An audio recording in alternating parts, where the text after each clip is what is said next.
listening to Muslimish Freethinkers, a podcast dedicated to fostering conversations on matters of faith and disbelief.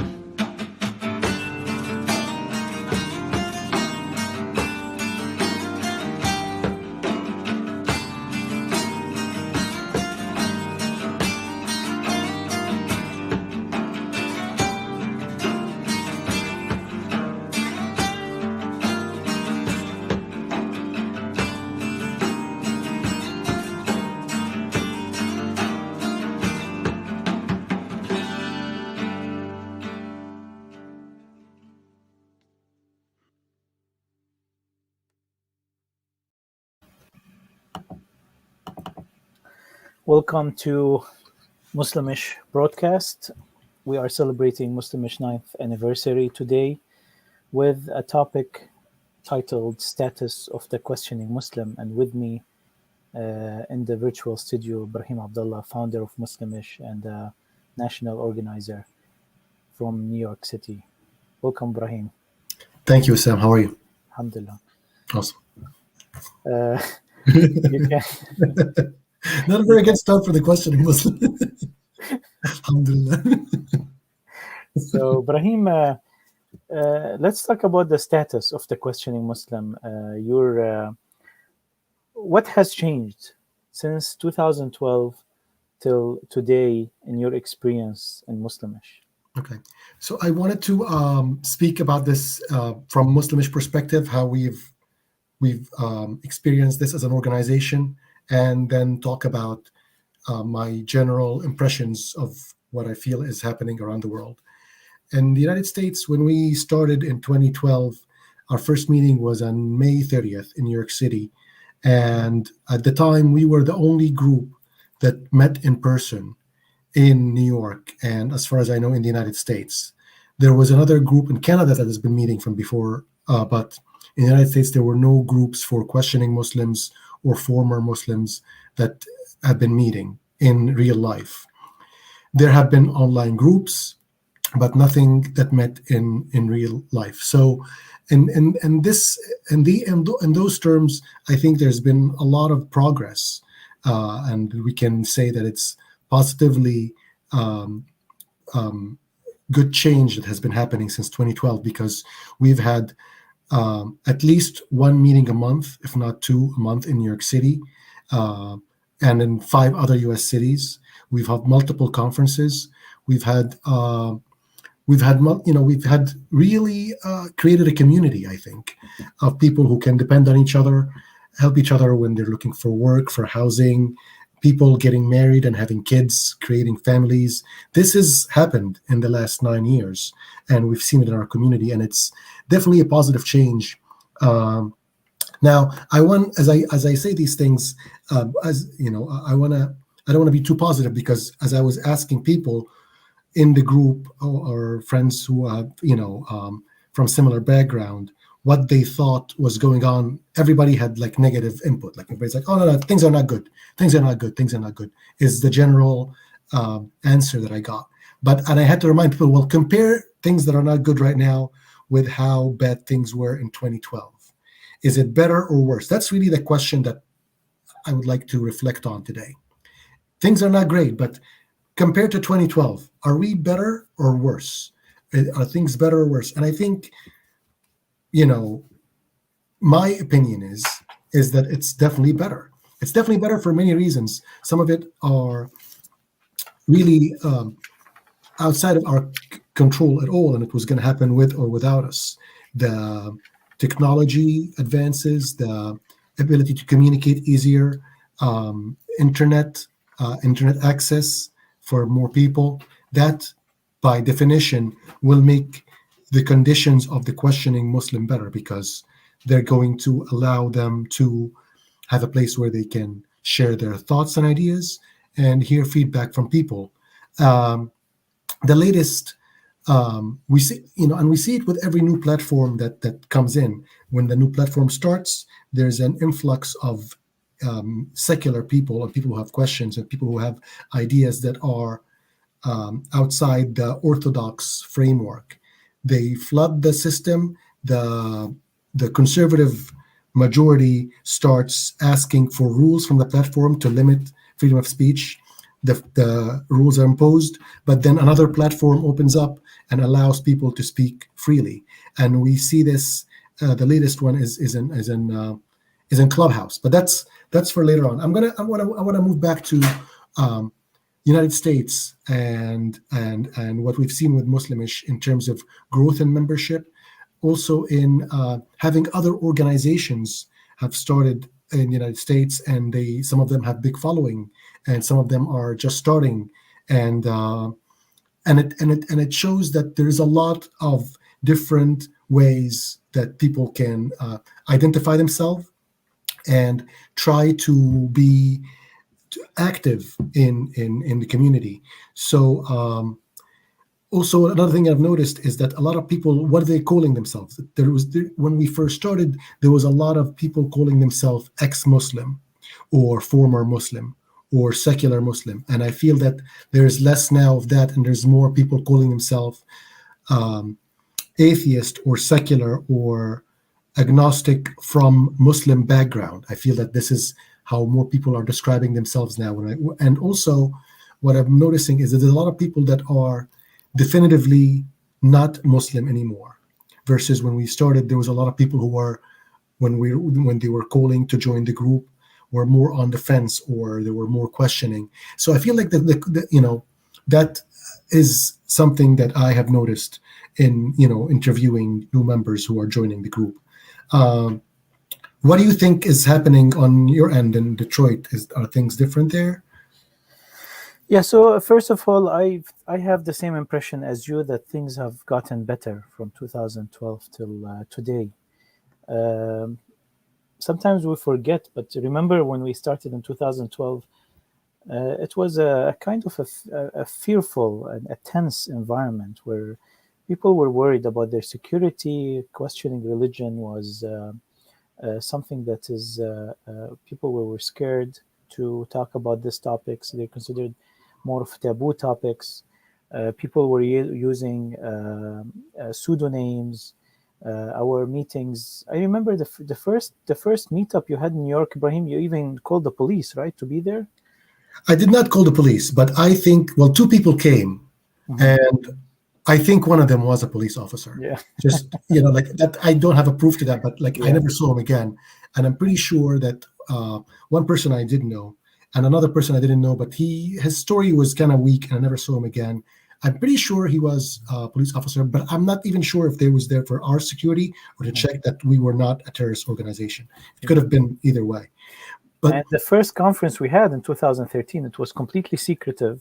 It was, and we got some threats, and I think that's gone away now. And I think also, like, when we say like things were secretive and we are not fearful anymore, because we're used to doing this. We've been doing it for 9 years, and that makes you more comfortable in doing things. For some people, it's still very difficult and fearful.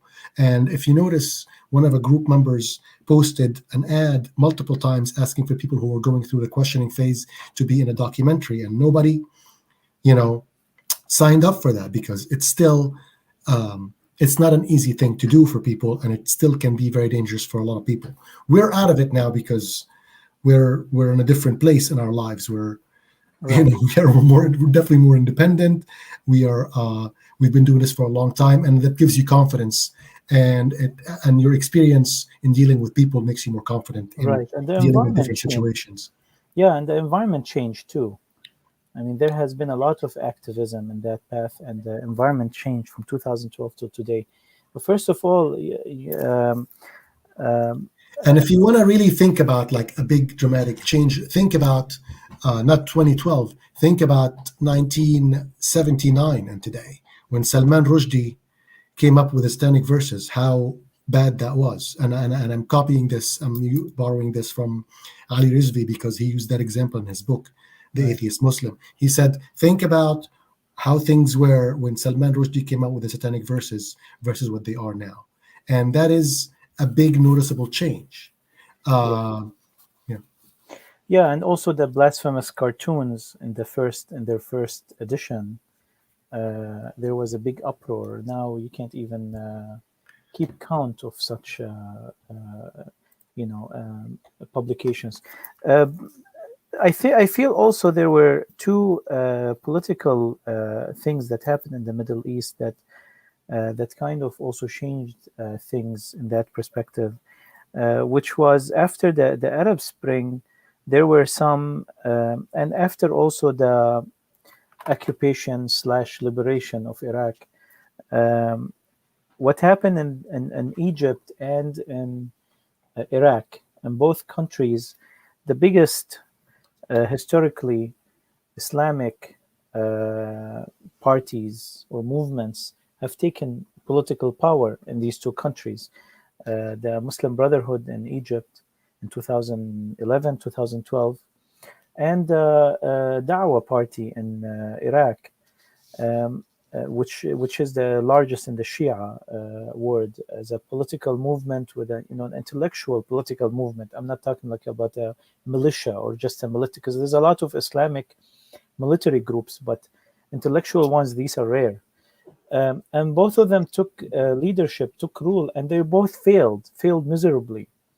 And with them failed almost political Islam.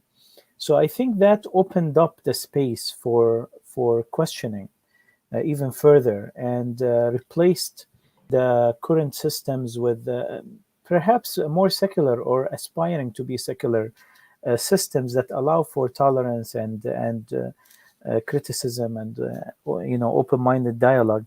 I feel that helped. Don't you feel that Egypt today or Iraq today are more open towards questioning or critical thought? That's a very okay. So I don't know. Things have been, in terms of freedom of speech in general in Egypt, I'm going to say worse than 2012. Now, I can remember that when we started in 2012, that was the wake of the Arab Spring. That was like, that I was definitely personally inspired by what happened in Egypt. And that helped me meet others that had similar thinking. And I thought that, well, when I first met people who had similar thinking, I thought that we need to work together, because everybody thought that they were the only one. That was the situation back then. Everybody thought they were the only one. You started talking to people, and then you find out that they all share the same ideas. But what happened, and also because the Brotherhood took over the Egyptian revolution in the beginning, it made it clear to me that there needs to be some organized movement that can be a counterbalance to the Muslim Brotherhood, because the Muslim Brotherhood is the only organized group on the ground. And that made me think we need to have an organized group on the ground.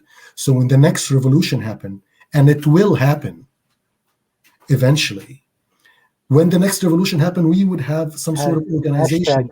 Hashtag Arab Spring 2. No, let's not call it that, because that was a failure. I know people like to romanticize this, but I think also that that's part of the, and you and I are probably not going to agree on this, but I think it's part of the Arab tendency to draw failures as victories. Victory. Yeah. It's really no way to achieve anything. This was a failure. We failed here. We had an opportunity, and then we chose to do it the democratic way. But the democratic way will, and that again, we're leaving the United States now. We're going to Middle Earth, and in Middle Earth, democracy is not a good solution, because democracy is going to lead to the masses, and the masses are not educated enough to make an intelligent choice for themselves. Now, I know that's not a popular thing to say, but it's what I think is the truth. So in Egypt, there has been waves. The first wave, right after the revolution, there was complete freedom, a freedom that I think anybody who has lived through it between 11 and 12 is never going to forget the amount of freedom that was like almost, I'm not going to say like too much, because I don't think there's such a thing, but a lot of people would think that it was too much. And then the Brotherhood came into power. And when the Brotherhood came into power, that made anybody who had a secular thought empowered by the deep state to criticize that. And now when the deep state came back, the counter-revolution, that became very, very oppressive against anything that was out of the orthodoxy, whether it was political or whether it was religious. And but I feel that there's been, that said, I feel that the deep state and the dictators and the kings of the Middle Earth have been moving towards a more open-mindedness when speaking about religion. And you can see this very, very clearly. The biggest example that we can see is Saudi Arabia. Mohammed bin Salman. Yes. Mohammed bin Salman is, I know a lot of people don't like him. I don't like him politically. But your voice went down, Ibrahim. I'm sorry. I got a cold. But I was saying that Mohammed bin Salman is definitely a force for good in terms of freedom of speech about religion. And that is going to have ripple effect throughout the Muslim world. Yes. I think Mohammed bin Salman's last interview, it's kind of the final hit for Wahhabism. It was kind of declaring the end of Wahhabism. Yes. Or the sponsorship of Saudi Arabia of Wahhabism. Which is what made it thrive. And let's look at the examples that really worked in the Muslim world, where states have been more secular. I look at Turkey and I look at Tunisia, Ataturk and Bourguiba. These were dictators that enforced secularism, and so I know that we are, in very secular in our circles of people, people who are questioning Muslims or former Muslims, people are anti-dictatorships, of course, and that's understandable. But I think we need to recognize also that these dictatorships have been good for at least that peace. There is, in Egypt, even Sisi has been on a clash course with Al-Azhar University. He's been asking them to cancel divorce, without paperwork. Basically, if a husband tells a wife you're divorced, that makes the divorce valid. They're trying to change that. They're trying to change women, improve women's rights. And he ordered the conference for Islamic modernism, or the التجديد في الفكر الديني. He did try to do that, but when somebody actually called him, like when Islam al-Bahiri followed up on that and criticized hadith and criticized al-Bukhari, he was put in jail, because still the law was, and he was put in jail based on a lawsuit that was filed by Sheikh al-Azhar, the grand... No, I'm talking, this is recent. Islam al-Bahiri went to jail previously. Yes. There is a modern conference about a couple of years ago. Is that what you're talking about? No. Well, that's not what I'm talking about. Okay. But هو حضره شخصيا. He attended it himself. Yeah. And it was shocking to the extent that Sheikh al-Azhar had a problem with it, and he was interrupting the speakers. And some clips. Yes, I did see that. Yeah. So these are also. And Sheikh al-Azhar, by the way, now is taking a step back. He just, he issued, and this is the part that drives me crazy. Like, Sheikh al-Azhar has been fighting like women's rights for so long, and now he writes one Facebook post saying, like, women can be judges, and now everybody's like, oh, you see how moderate this is. I'm like, dude, like, the guy's been, Grand Mufti of Azhar for 20 years. Like he said, well, not 20 years, but like the point is, like, this is how easy it is to change people's minds about this. You just need one authority figure to say something, and all the herd of humans, the human herds, will say, Ameen. There's like really no real opposition to making Islam better. They'll just say Ameen to whatever they tell them. They just don't want to go to jail. They just don't want to be like, people just want to live their life peacefully. And the history of Islam was always like that. Yeah. Basically, the Khalifa, if the Khalifa is moderate, everything goes well. If the Khalifa goes extreme, the whole country is a problem. But so putting aside the general freedom of speech, the freedom of questioning or talking, in a secular voice, do you feel in Egypt that has, gotten better since 2012 till today?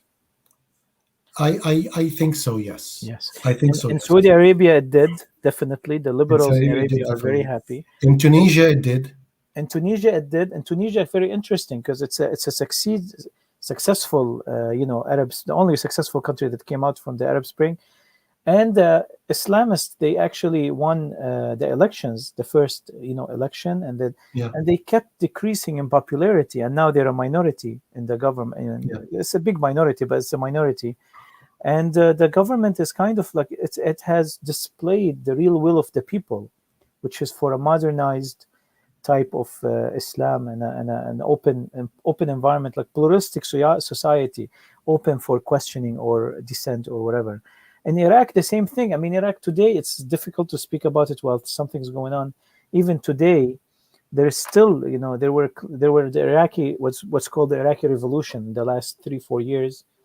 It happened the same time as the Lebanese Revolution, which also called for secularism and separation between church and state. And now it has renewed today. There's some incidences today and yesterday. But what I mean is these political things have influenced the Islamic world in one sense or another, but we are not downplaying still the difficulties. And we had the last episode, the last broadcast last month was with a Lebanese free thought group that has spoken in details about the challenges of free thought in Lebanon. I want to just announce to the audience who are watching us live that if you'd like to participate, you can leave your comment to participate live, or I even included the link if you want to join us actually live, video and voice. You can join using this link. One thing I want to add also, Brahim, about your feeling that yes, I do agree that people are more probably like less reserved about basically calling themselves whatever, agnostic or ex-Muslims. There has been a lot of outspoken ex-Muslims the last 10 years that they have kind of normalized. But I also found out that a lot of the our Muslimish friends, many of them, and this has been an interesting phenomena for me, many of them has actually became more Muslim. Yeah. Well, that's true. They want to try some. They have and went back to some aspects of the culture or some aspects of the faith that they, with choice, they wanted to hold on to, which is very interesting to me. That's something that it's interesting to observe that there is also some movement in that direction. And there's Well, I personally, I for one, am someone who is, an atheist, 99% atheist, as I like to say. But my opposition to certain Islamic traditions have gone less and less, because I have, I always say that Muslimish meetings for me are very therapeutic. I always felt that there are certain things I couldn't speak about, and once I was able to speak about them, these became less of an issue for me. And once I was able to have intelligent conversation with Muslims, people who call themselves Muslim, believe that they're Muslim, but see things very differently than what is understood to be the truth of Islam, that in the beginning I thought that was a little bit hypocritical, but now I feel that this is the future of Islam. This is what Islam is going to look like in the future, and it's good to encourage these people, and it's good to give them space to be able to innovate and come up with ideas and discuss them. And I've noticed that, and this is another thing that I've noticed in like Clubhouse in the last month. I've been on that for a lot, and there's a big movement, especially from Saudi people, that are taking a completely new interpretation of Quran. They're saying that qatala, to kill, doesn't mean to kill, and daraba, to hit, doesn't mean to hit, and like it basically like completely new, and they have basis to this, which It's very difficult to explain because it goes into the in depth in Arabic language, which but they have resources and they have imams and they have sheikhs that back up this, and it seems to me that it's got like almost government backing. And if you have that type of thought backed by the Saudi government, that's going to spread because people will just follow whatever you tell them to. That's just what people do. They just follow this, they'll just follow it. So Saudi Arabia does this, okay, we'll do it too. So I think in the long term it's going to be very, very positive. But we have to, in all this, what I think is optimism, we need to step back and acknowledge that the questioning Muslim anywhere in the world is in a worse situation than questioning Christian or questioning Jew or questioning Hindu or anything else. We are still under the worst conditions in the world. Not that it's a competition, but it is the worst religion to leave. It is the only religion that still kills people that announce that they don't believe in it. It is so. Even though things are getting better, let's not forget how bad they are. They're getting better than they are, but they're still pretty bad. Right. And the social stigma, it overlasts the violence. So even if you live in a liberal society that allows questioning and different interpretations, does not kill or isolate, but at the end of the day, they do still judge, and there's a lot of misconceptions about questioning. There's a lot of taboos. There's a lot of judgment that takes place. Yeah. A lot more groups I have been, we can't keep up of them anymore. The number of groups that have popped up to fight for freedom of expression, freedom of right, freedom of dissent, freedom of questioning. At the Arabic level too, there has been a lot of also movements of reform and movements of, like you said, reinterpretation. And now that the political climate is very suitable for them, we're going to see a different Muslim world in the next 50 years.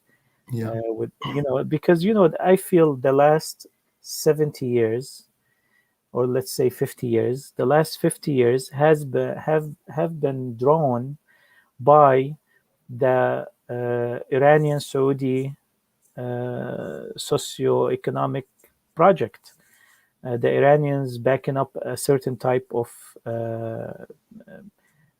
faith, and Saudi Arabia backing up certain type of faith, and these two have become prominent in the Islamic world. Although I still do believe, and I always say that most Muslims are Muslimish, and most Muslims are moderate, but the extremists usually they hijack the pulpits. The mosques are not moderate. The mosques usually, most of the mosques, they usually follow one of the two visions, either the Shia strict interpretation or the, some sort of a Wahhabi backing in many cases. Or I don't want this to be about history, but let's also remember that the Mujahideen movement in Afghanistan, that was Egyptian soldiers paid for by Saudi money and American intelligence. But that was, the end of the Cold War, when America was still, propping up Muslim Mujahideen to fight the, communist Soviets. That is a different world now. And the millennium started with 9/11, and that really, really changed everything in so many ways. I think by the end of this millennium, we're gonna have a much better place for freedom of speech in the last part of the planet that still has so many restrictions about freedom of speech, which is, Muslim world. That's the last place. I mean, even sub-Saharan Africa is having better freedom of speech now than the Muslim and Arab world. So that is not going to continue, especially with the internet. I think these are all things that will eventually change the situation, but it's going to take a lot of work, and they're going to be victims, and we just, but time is on our side, and the movement of history is on our side. Right. There's also another thing, Ibrahim, that when people are perceived as, you know, when certain people who belong to a certain religion, they start perceiving themselves as people, it gives a total different perspective to religion, and it removes the whole intellectual debate from it. And when a lot of young Muslims, especially for example in the West, they see the oppression that Muslims are having, for example, the Uyghur Muslims in China, or the Rwandan Muslims in Burma, or even they perceive مثلا the Palestinian issue sometimes also from as Muslims, although it's not a Muslim issue, etc. And some of the Islamophobia, although it has been less prominent lately. So when they see all that, sometimes it brings them closer to their religious identity, because they perceive it as a racial identity, or they perceive it as a national identity. They see it as an identifying force in their lives, and they want to stand against the oppression. And I find a lot of youth, they find being a Muslim is a form of resistance in front of these forces. And what's your thoughts about that? No, I agree. I mean, when I first moved to America right after 9/11, I became more religious because I felt that my identity was under attack. But so that's a normal reaction to things. But for a lot of people, me included, that made me take a second look at certain things in the religion, and that made me question them. Uh, but that's understandable. If there's certain people are just going to want to belong to the group, and if they need that, they need that. That's whatever floats your boat, whatever makes you happy, as long as you don't oppress somebody else. I think people who are feeling the oppression against Muslims in China or in Burma, they will say that it will make them identify more, or hang on to their identity more. There are certain people who are going to do that with everything, with national identity, with religious identity, and that's different people at different places, but that's not our target audience really. We're our target audience is the thinking human, not the person who wants to belong to the group. I mean, we do offer a community, but that's not why people come, I don't think. I mean, for me, it wasn't about the community. It's more about the ideas. And in Palestine, for example, we've seen some very positive things happening there with, like, for example, the LGBT Palestinian community having the first Arab gay pride in Israel. So that is definitely a positive change. But I disagree that the Palestine issue is not an Islamic issue. It is being marketed as an Islamic issue, and if it wasn't, you wouldn't find all this attention to it. It's like I have an opinion that is probably going to be different than most people in the group. Is I feel that for 3 weeks there have been clashes at the Al-Aqsa Mosque or in Jerusalem, and not a single Palestinian was killed. There was a lot of people who were injured, but not a single person was killed. People started dying when Hamas started throwing rockets, and still people, even secular people, cheer for Hamas. And and we need to stop that cycle. I mean, this has been the same mistake happening repeatedly for 70 years.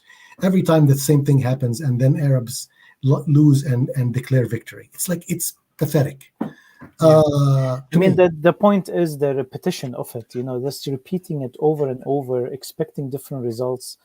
It's crazy. Like, we've seen this. I've grown up for the last 4 years seeing the same cycle, of violent clashes, a lot of deaths and tears, and mostly from the Palestinian side, and then we perceive it as victory, and we move on to the next cycle. And we need to try something different rather than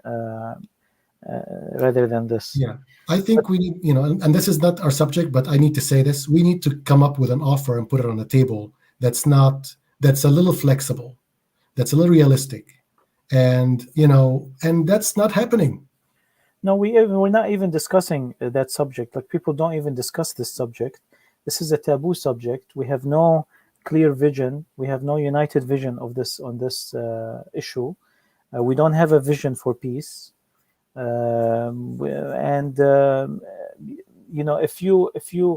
If people gather to protest when there is a catastrophe, but they don't gather really to study the issue and shape their opinions about it, and that's something lacking. And I hope that it will improve as more aware people are now opening their eyes on this issue. So yeah, but that's one of the issues that actually bring some Muslims to hold on to their identity, because they see it as a form of resistance. They perceive that religious identity as being under attack. But that religious identity, the problem with that is it's making a building more important than human lives. Yeah, they need to question that. People need to get the priorities straight. That building, that mosque, is not important than human life. But that's not what people think. People think that mosque is more important than human life. So that's a big problem. Yeah, and it's important to remove the religious factor when speaking about these political crises and political issues, because it will make things actually less tense without all the religious sensitivities to it. From both sides, even the Jewish side complicates things. The extreme right and the religious Jews, they complicate this issue. Another thing I want to talk about, Brahim, is the goals of Muslimish since 2012 till today. How do you see the goals of creating free space for dialogue and questioning? And second goal is to promote science, and the third goal to create a pluralistic society, and the fourth goal is to fight blasphemy laws. How have Muslimish done since 2012 on these goals? Well, I think we have achieved our first two goals, or three goals, as you described them. Creating a space for discussion, we have definitely created a space for discussion. There's no question about that. We've been able to do that online. We've done it in 5 U.S. cities and 1 Canadian city. We do conferences every year, multiple conferences. We give a platform to people through the podcast, through the YouTube channel, through social media, to be able to communicate. So we have done that. To another extent, we have formed somewhat of a pluralistic society also. We have people who are an opposite points of the spectrum politically working together towards these common goals. The third and final goal, abolishing blasphemy laws, just last year, the U.S. Congress, both House and Senate, passed a law requiring the federal government to put pressure on foreign governments in order to remove any blasphemy laws or apostasy laws. So that is happening as well. We have not really done any work on that front yet, but it's our next frontier. I feel that people come and go to the group over the last 9 years. Some people have had a need, they came and fulfilled the need and didn't come back. Some people keep coming back. Some people just needed to know that they're not the only one. And once they created a community, they created a group of friends in their neighborhood, they start hanging out with this group of friends. So I feel that we have definitely helped people. We've helped people find housing, find work, find basic necessities, find love, find a community, and be able to express their opinions. And COVID took us back a little bit, but COVID was good and bad. It was bad because we couldn't have in-person meetings, but at the same time, religious groups couldn't have in-person meetings either. So it's I think it's an overall positive. Mm-hmm. We were able to meet online. We were able to organize online and prepare next steps. So we are ready now to meet in person. We have started meeting in person in New York. We've had a couple of meetings, and we're gonna, get back on schedule of having one meeting a month in New York City.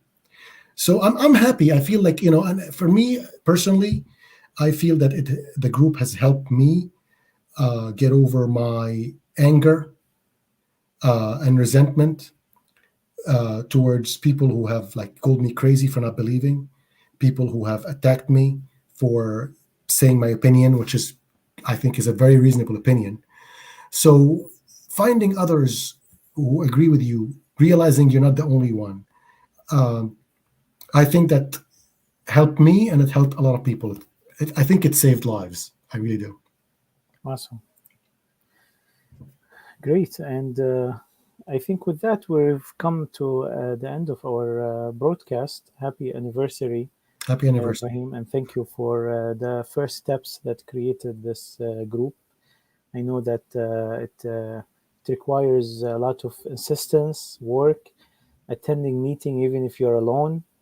But then when you see the amount of help that you've provided, I remember that we've helped a girl who has arrived to Turkey to settle in, and now she's helping others in Turkey who are arriving there, and the cycle of support continues. People who now have friends and partners due to Muslimish, and also we created a lot of topics of discussion that I don't feel any other organization would have opened these topics. I hope for continued. There's a lot of work to be done, and me myself, and I say I share this with our listeners, that the more understanding of science I had, then the better relationship with religion I had, and the more religion became of a positive energy in my life, rather than any negative energy that can come out of any type of religion. So promotion of science, understanding science, is basically understanding how the world works, and makes you understand everything else that goes around it. And also spirituality also will be enhanced even by understanding science. Some people think that the more scientific you become, the less spiritual, and I actually find it to be the opposite. I feel the more scientific you are, the more spiritual you can become, because of the poetry that is displayed in science. Richard Dawkins describes it in his book Unweaving the Rainbow. Anything else, Ibrahim? No, thank you, and thank you for all the work you do, Wissam, and you're a pillar. We wouldn't be able to do this without you. I look forward to seeing you in person soon. Yeah, you're always invited to Dearborn, yeah. And we hope to see you soon. You got vaccinated, Ibrahim? Yeah, of course. Awesome. Yalla, come to Dearborn. Thank you for our followers and listeners. This will be available on the YouTube channel and also on the podcast. And we'll see you in the next broadcast, the last Wednesday of each month. So the last Wednesday of June, we'll have a great program for you. So see you again. Thank you for listening to Muslimish Free Thinkers. Do let us know what you think of this episode at facebook.com/Muslimish. Don't forget to visit us at muslimish.org.